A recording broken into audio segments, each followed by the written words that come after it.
السلام علیکم ورحمۃ اللہ وبرکاتہ۔ ان الحمد للہ رب العالمین والصلاة والسلام علی سید المرسلین من لا علی نبی بعدہ۔ قال تبارک وتعالی فی القرآن المجید والفرقان الحمید۔ فاعوذ باللہ من الشیطان الرجیم، بسم اللہ الرحمن الرحیم۔ ان الصلاة تنہى عن الفحشاء والمنکر۔ وقال النبی صلی اللہ علیہ وسلم بین العبد وبین الکفر ترک الصلاة۔ صدق اللہ العظیم وصدق رسولہ النبی الکریم، ونحن على ذلك من الشاہدین والشاکرین والحمد للہ رب العالمین۔ پہلے مسجدیں تھی کچی تو پکے تھے نمازی، پہلے مسجدیں تھی کچی تو پکے تھے نمازی، آج مسجدیں ہیں پکی تو کچے ہیں نمازی۔ میرے محترم سامعین، اللہ رب العزت کا بے شمار تعریف ہے کہ رب کائنات نے ہم لوگوں کو اشرف المخلوقات بنایا اور پیارے نبی محمد رسول اللہ صلی اللہ علیہ وسلم کے امتی بنائے۔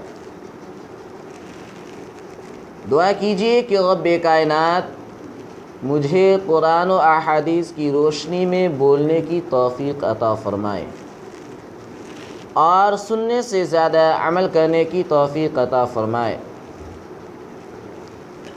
میرا موضوع سخن نماز ہے، کیونکہ ہم اور آپ جانتے ہیں کہ مسجد ویران پڑی ہوئی ہے۔ فجر کے وقت ایک بھی ساتھی جماعت کے اندر شامل نہیں ہو پاتے ہیں۔ بسا اوقات فجر کی اذان بھی تاخیر سے ہوتی ہے۔ کیوں؟ یہ ہماری اور آپ کی کمزوری کی بنیاد پر۔ اگر ہمارے اندر نماز کی اہمیت آ جائے، ہمارے اندر نماز کا شوق جذبہ پیدا ہو جائے، تو انشاءاللہ دنیا میں کوئی بھی مسجد ویران نہیں ہوں گے۔ صرف اور صرف ہماری کمزوری کی علامت کی وجہ سے مسجدیں ویران پڑی ہوئی ہیں۔ انسان اپنے تمام کام کو بخوبی انجام دیتے ہیں، اپنے کام کرنے میں کسی طرح سے ہچکچاتے نہیں ہے، خواہ اپنا کام کرنے کے اندر کتنا ہی مشکلات کا سامنا کیوں نہ کرنا پڑے، پھر بھی اپنا کام کرتے ہیں۔ مگر جو چیز ضروری ہے، جس چیز کے اندر ہماری اور آپ کی بھلائی ہے، دنیا کے اندر بھی بھلائی ہے اور آخرت میں بھی بھلائی ہے، ایسے کام کو ہم نظر انداز کرتے ہوئے جا رہے ہیں۔ کلمہ تو پڑھ لیا، لا الہ الا اللہ محمد رسول اللہ صلی اللہ علیہ وسلم، مگر کلمہ کے حقیقت ہم نہیں جانتے کہ کلمہ کی حقیقت کیا ہے۔ لا الہ الا اللہ کے معنی کیا ہے، محمد رسول اللہ کے معنی کیا ہے؟ جب کہ ہم اس کو نہیں سمجھیں گے کہ لا الہ الا اللہ کے معنی کیا ہے اور محمد رسول اللہ صلی اللہ علیہ وسلم کے معنی کیا ہے، تب تک کہ ہمارے دل میں وہ شوق اور جذبہ، ایمانی جذبہ پیدا نہیں ہو پائیں گے۔ کئی دن گزر جاتے ہیں مگر اللہ کا نام ہم نہیں لے پاتے ہیں۔ کئی وقت گزر جاتا ہے، ہم نماز جماعت کے ساتھ نہیں پڑھ پاتے ہیں۔ آخر یہ حالات کیوں ہیں؟ کیونکہ ہم نے ایمان کو صحیح معنی میں پہچانے نہیں، ایمان کو صحیح معنی میں ہم نے جانے نہیں، جس کی وجہ سے یہ حالات ہیں۔ قرآن کی آیت میں نے تلاوت کی، ان الصلاة تنہی عن الفحشاء والمنکر، کئی ہفتہ سے یہ چلے آئے۔ کہ بے شک نماز روک دیتی ہے تمام برائی اور بے حیائیوں سے، بے شک نماز روک دیتی ہے تمام برائی اور بے حیائیوں سے۔ جب ہم نماز پڑھیں گے تو نماز کی اہمیت معلوم ہوں گے، جب ہم نماز پڑھیں گے تو نماز کی قدر ہمارے دلوں میں آئیں گے، جب ہم نماز پڑھیں گے تو انشاءاللہ جو بھی برائی ہمارے اندر داخل ہے انشاءاللہ ایک ایک برائی کر کے ہم اپنے دلوں سے نکال دیں گے۔ ہم نماز بھی پڑھیں اور برائی بھی کریں، ایسا نہیں ہو سکتا۔ ایک جگہ دو چیز جمع نہیں ہو سکتا۔ آگ پانی جس طرح ایک جگہ جمع نہیں ہو سکتا، اس طرح نیکی یعنی اچھائی اور برائی ایک جگہ جمع نہیں ہو سکتا۔ کبھی ہم سنیں کہ آگ پانی ایک جگہ جمع ہے، دوست ہے؟ کبھی ہم سنیں کہ آگ پانی کو تحفہ پیش کر رہی ہے، پانی آگ کو تحفہ پیش کر رہا؟ کبھی سنے؟ نہیں۔ اس لیے آج جو ہمیں مسجد میں آنے کی توفیق نہیں ہو رہی ہے کیونکہ سب سے پہلے فرصت میں ہم نماز ادا نہیں کرتے ہیں، دوسرے نمبر پر ہم نماز پڑھنے کی کوشش بھی نہیں کرتے ہیں، ہم نماز پڑھنے کی بھی کوشش نہیں کرتے ہیں۔ جبکہ اللہ کے نبی صلی اللہ علیہ وسلم نے ارشاد فرمایا بین العبد و بین الکفر ترک الصلاۃ، کیا فرمایا؟ بین العبد و بین الکفر ترک الصلاۃ، کہ ایمان والے اور غیر ایمان کے درمیان کوئی چیز رکاوٹ ہے، کوئی چیز حامی ہے تو وہ کیا چیز ہے؟ نماز ہے۔ ایمان والے اور غیر ایمان کے درمیان اگر کوئی چیز فرق پیدا کرتی ہے تو کلمہ کے بعد نماز فرق پیدا کرتی ہے۔ ہم اور آپ یہ سوچتے ہیں کہ 3 جمعہ نماز نہیں پڑھیں گے تو اسلام سے خارج ہو جائیں گے، اسلام سے نکل جائیں گے۔ یہ چیز سوچتے ہیں یا نہیں سوچتے ہیں؟ سوچتے ہیں۔ اللہ کے نبی صلی اللہ علیہ وسلم نے ارشاد فرمایا العہد بیننا وبینہم الصلاۃ فمن ترکہا فقد کفر، جس نے جان بوجھ کر نماز کو ترک کیا، جس نے جان بوجھ کر نماز کو چھوڑا وہ اسلام سے نکل گیا، اسلام سے خارج ہو گیا۔ واقعہ سے بات سمجھ میں آتی ہے کہ ایک مرتبہ مولانا انور شاہ کشمیری رحمۃ اللہ علیہ سفر کر رہے تھے۔ کون؟ مولانا انور شاہ کشمیری رحمۃ اللہ علیہ ریل کے ذریعے سے سفر کر رہے تھے۔ جب آدمی ریل پر سفر کرتے ہیں تو بہت سے ساتھی ہو جاتے ہیں، دوست و احباب بھی بن جاتے ہیں ریل کے سفر میں۔ تو اسی طرح مولانا انور شاہ کشمیری رحمۃ اللہ علیہ کے ساتھ بہت سارا آدمی تھے، ان میں سے ایک یہودی شخص مولانا انور شاہ کشمیری رحمۃ اللہ علیہ کے بغل میں بیٹھے ہوئے تھے۔ کن کے بغل میں؟ مولانا انور شاہ کشمیری رحمۃ اللہ علیہ کے بغل میں بیٹھے ہوئے تھے۔ یہودی شخص نے مولانا انور شاہ کشمیری رحمۃ اللہ علیہ سے پوچھنے لگے کہ مولانا آپ یہ بتائیے کہ جب فجر کی اذان ہوتی ہے تو جماعت میں کتنے آدمی شریک ہوتے ہیں؟ کیا آپ پوچھ رہے ہیں کہ جب فجر کی اذان ہوتی ہے تو جماعت میں کتنے آدمی شریک ہوتے ہیں، نماز کے لیے کتنے آدمی آتے ہیں مسجد میں؟ مولانا انور شاہ کشمیری رحمۃ اللہ علیہ نے فرمایا کہ وہ تو سونے کا وقت ہوتا ہے، انسان رات میں تاخیر سے سوتے ہیں، جس کی وجہ سے مشکل سے بہت کم آدمی جماعت میں شریک ہو پاتے ہیں، مشکل سے بہت کم آدمی جماعت میں شریک ہو پاتے ہیں اور جماعت کے ساتھ نماز ادا کرتے ہیں۔ پھر بھی یہودی شخص نے مولانا انور شاہ کشمیری رحمۃ اللہ علیہ سے فرمایا کہ آپ تو یہ بتائیے کہ کتنا آدمی ہو جاتے ہوں گے فجر کی جماعت میں؟ مولانا انور شاہ کشمیری رحمۃ اللہ علیہ نے فرمایا آبادی کے اعتبار سے دیکھا جاتا ہے، کہ کہاں کتنی آبادی ہے. محلہ اور قصبہ کے اعتبار سے دیکھا جاتا ہے کہ کسی جگہ پر 5-6 آدمی بھی فجر کی جماعت میں ہوتے ہیں، تو کسی جگہ 10-12 آدمی بھی ہوتے ہیں، تو کسی جگہ 50 آدمی بھی ہوتے ہیں، تو کسی جگہ ماشاءاللہ پوری مسجد بھی آباد ہوتی ہے جہاں جگہ نہیں ملتی ہے.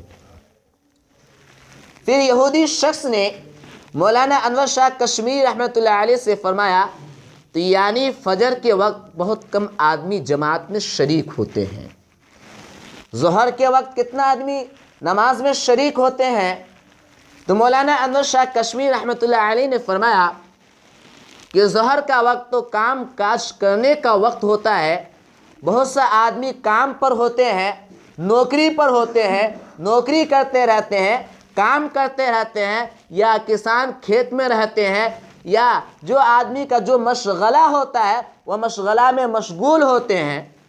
تو یہودی شخص نے مولانا انور شاہ کشمیری رحمۃ اللہ علیہ سے فرمایا یہ تو بتائیے کہ کتنا آدمی جماعت میں شریک ہو پاتے ہوں گے؟ بولا فجر کے مانند ہو پاتے ہوں گے 10 12 15 20 قصبہ اور قریہ کے اعتبار سے. اسی طرح یہودی شخص نے پھر مولانا انور شاہ کشمیری رحمۃ اللہ علیہ سے فرمایا کہ مولانا صاحب یہ بتائیے کہ عصر کی نماز میں کتنے آدمی شریک ہو پاتے ہیں؟ تو مولانا انور شاہ کشمیری رحمۃ اللہ علیہ نے فرمایا بعض آدمی آ جاتے ہیں تو تھکاوٹ کی وجہ سے آرام کرنے لگتے ہیں، یا بعض آدمی مارکیٹ کی طرف نکل جاتے ہیں، بازار کرنے کے لیے نکل جاتے ہیں، سبزی وغیرہ خریدنے کے لیے نکل جاتے ہیں، اس لیے عصر کی نماز میں بھی بہت کم آدمی جماعت میں شریک ہو پاتے ہیں. پھر یہودی شخص نے مولانا انور شاہ کشمیری رحمۃ اللہ علیہ سے فرمایا کہ مولانا صاحب یہ بتائیے کہ مغرب کی جماعت میں کتنے آدمی شریک ہو پاتے ہیں؟ تو مولانا انور شاہ کشمیری رحمۃ اللہ علیہ نے فرمایا کہ مغرب کی نماز میں بھی بہت کم آدمی شریک ہو پاتے ہیں، کیونکہ بہت آدمی بازار سے واپس ہوتے ہیں، لوٹتے ہیں، جس کی وجہ سے تاخیر ہو جاتا ہے، یا بہت آدمی کام سے لوٹتے ہیں اس کی وجہ سے تاخیر ہو جاتا ہے، یعنی 9 کے برابر مغرب کی جماعت میں آدمی شریک ہو پاتے ہیں. پھر یہودی شخص نے مولانا انور شاہ کشمیری رحمۃ اللہ علیہ سے فرمایا کہ مولانا صاحب یہ بتائیے کہ عشاء کی جماعت میں کتنے آدمی شریک ہو پاتے ہیں؟ کون سی جماعت میں؟ عشاء کی جماعت میں کتنے آدمی شریک ہو پاتے ہیں؟ تو مولانا انور شاہ کشمیری رحمۃ اللہ علیہ فرماتے ہیں کہ آج کے حالات کے دور سے اور اس حالات کے اعتبار سے کہ بہت سا آدمی یا تو ٹی وی سے چپکے ہوئے ہوتے ہیں، یا تو IPL میچ دیکھتے رہتے ہیں، یا تو فلم وغیرہ دیکھتے رہتے ہیں، یا تو ہنسی مذاق وغیرہ کرتے رہتے ہیں، یا تو گپا مارتے رہتے ہیں، اس لیے بہت کم آدمی عشاء کے وقت جماعت میں شریک ہو پاتے ہیں. پھر یہودی شخص مولانا انور شاہ کشمیری رحمۃ اللہ علیہ سے فرماتے ہیں کہ مولانا صاحب یہ بتائیے یہ تو 5 وقت کے حالات ہیں، جمعہ کے حالات بتائیے کہ جمعہ کی نماز میں کتنے آدمی شریک ہو پاتے ہیں؟ جمعہ کی نماز میں کتنے آدمی شریک ہو پاتے ہیں؟ تو مولانا انور شاہ کشمیری رحمۃ اللہ علیہ فرماتے ہیں کہ جمعہ کی نماز میں ماشاءاللہ جتنے بھی ایمان والے ہوتے ہیں حتی الامکان تمام کے تمام ایمان والے کلمہ پڑھنے والے مرد کے حیثیت سے مسجد میں آتے ہیں اور جماعت کے ساتھ نماز ادا کرتے ہیں. اگر مسجد کے اندر جگہ نہ ملتی ہے تو نو انٹری کر کے راستہ پر بھی جماعت کا صف انتظام کیا جاتا ہے، سڑکوں پر بھی جماعت کے ساتھ نماز کی پابندی کی جاتی ہے. جس طرح ہم اور آپ دیکھتے ہیں کولکاتہ، دہلی، ممبئی کے اندر کہ آدمی جب جمعہ کے لیے مسجد میں جگہ نہ ہوتی ہے تو سڑکوں کو صاف کر کے اس پر مصلی بچھا کر کے جائے نماز بچھا کر کے اس پر نماز ادا کرتے ہیں. تو یہودی شخص نے مولانا انور شاہ کشمیری رحمۃ اللہ علیہ سے فرماتے ہیں کہ مولانا صاحب یہ بتائیے کہ ہم یعنی ایمان والے سب کہتے ہیں کہ ہم نبی کے عاشق ہیں، ہم نبی کے دیوانے ہیں، ہم نبی کے ماننے والے ہیں، تو پھر یہ بتائیے کہ جو نبی کو نماز سے آنکھوں کو ٹھنڈک پہنچتی ہو، نبی کے آنکھوں کو نماز سے ٹھنڈک پہنچتی ہو، تو یہ ایمان والے اپنے نبی کی آنکھوں کو نماز پڑھ کر کے ٹھنڈک نہیں پہنچا سکتی، تو یہ ایمان والے اپنے آپ کو جھوٹا وعدہ کیسے کرتا ہے کہ ہم نبی کے عاشق ہیں؟ اللہ کے نبی صلی اللہ علیہ وسلم نے ارشاد فرمایا، قرۃ عینی فی الصلاۃ، قرۃ عینی فی الصلاۃ، میری آنکھوں کی ٹھنڈک نماز کے اندر ہے۔ کس کے اندر ہے؟ میری آنکھوں کی ٹھنڈک نماز کے اندر ہے۔ اب ہم اس واقعہ سے اپنے حالات کا جائزہ لیں کہ کیا مولانا انور شاہ کشمیری رحمۃ اللہ علیہ اور یہودی شخص جو بات کی، کیا وہ بات اب حق اور ثابت ہے یا نہیں؟ کیا آج ہم اپنے نبی صلی اللہ علیہ وسلم کے آنکھوں کو نماز پڑھ کر کے ٹھنڈک پہنچا رہے ہیں؟ بتائیے آپ لوگ۔ ہم اپنا سکون خود نماز کے اندر حاصل نہیں کر پاتے تو ہم نبی علیہ الصلاۃ والتسلیم کی آنکھوں کو ٹھنڈک کیسے پہنچا پائیں گے؟ نہیں پہنچا پائیں گے۔ اس لیے جب ہم کہتے ہیں کہ ہم نبی کے ماننے والے ہیں، نبی کے عاشق ہیں، نبی کے دیوانے ہیں، تو نبی کے دیوانے بن کر کے دکھائے، نبی کے عاشق بن کر کے دکھائے، نبی کے نام پر قربان ہو کر کے دکھائے۔ نبی جو دین میں 5 وقت نماز ادا کیا کرتے تھے، اسی طرح ہم بھی 5 وقت نماز ادا کر کے دکھانے والے بن جائیں، النبی کو راضی کرنے والے بن جائیں۔ وقت کی قلت دامن گیر ہے، بات تو بہت ساری ہے، اگر ایک بات بھی ہمارے زندگی میں آ جائے تو انشاءاللہ میں کہتا ہوں اپنے زندگی کو بدل ڈالیں۔ تو انشاءاللہ اس واقعہ کو سن کر قرآن و احادیث کی روشنی میں جو ہم اور آپ بات سنے ہیں، انشاءاللہ اس بات پر ہم اور آپ عمل کریں گے۔ اللہ کے گھر میں بیٹھ کر کے بتائیے کہ آج جمعہ کا دن ہے، جمعہ کی نماز کے لیے ہم مسجد میں جمع ہوئے ہیں، کہ آج ہم پختہ ارادہ کر رہے ہیں کہ انشاءاللہ اب سے ہم ایک بھی وقت نماز قضا نہیں کریں گے، جہاں وقت مل جائیں گے انشاءاللہ اسی جگہ ہم نماز جمعہ ادا کریں گے اور 5 وقتہ نماز ادا کریں گے انشاءاللہ۔